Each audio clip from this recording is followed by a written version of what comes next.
धैली हली दिल हमर बंधकी बही दुल्हनिया के नधकी हो धैली हली दिल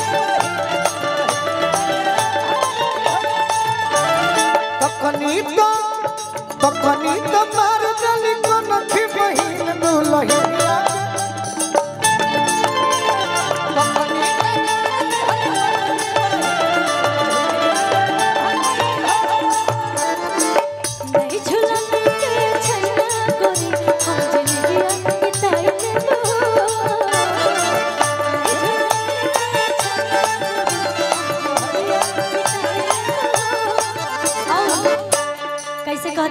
रानी नाम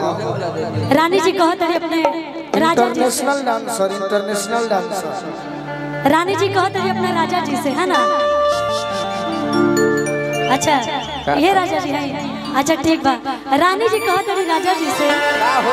कि 4 महीना गरम के दिनवा हो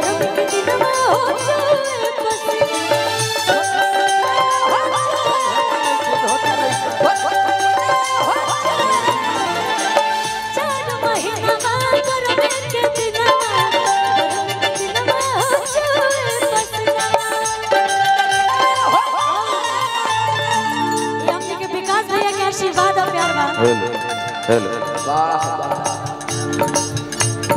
भैया हमारे मोनू जी के बड़े भाई राजकुमार भैया मुखिया जी की ओर से हजारों रुपया का आशीर्वाद विकास भैया के आशीर्वाद मिलो। अरे छूटे ना दे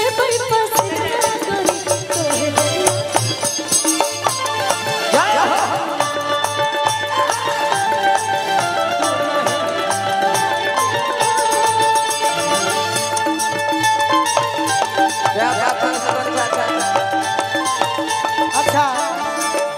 जे हाथ में मोबाइल खेल तनी दोनों अपन हाथ उठा भैया सब तो एक लाइन गाओ तनी सब भाई ताली बजा दे अभी ना जकरे से लभ कइलू ओकरे से परेशानी बा ए सनमी करम तोहरो लागे खानदानी बा ए सनमी करम लागे खानदानी बा ई झुलनी के छैया बोलन कहरिया ई झुलनी के छैया बोलन कहरिया।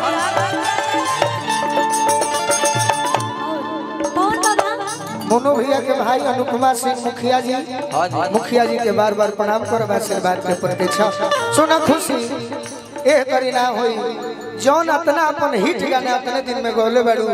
तनी ओहो पगली सुना दे के लाइन गाय दो लाइन सब गाय आय अपन स्केल से गा लो हां अपन रीड ले लो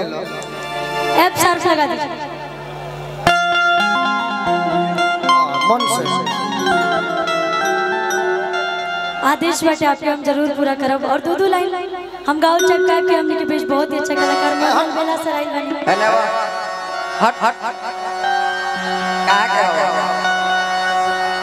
हटाइए इसको हटाइए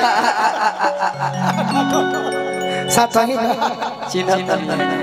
ड्राइवर साहब एगो गाना हम गाइले रही जितना भी गाना गाइले बनी आप सबके प्यार आशीर्वाद बा और दो लाइन हम चाहब कि सब में से सुना दिला कि बहुत सारे कलाकार आइले अभी मोनू अलबेला जी आइले।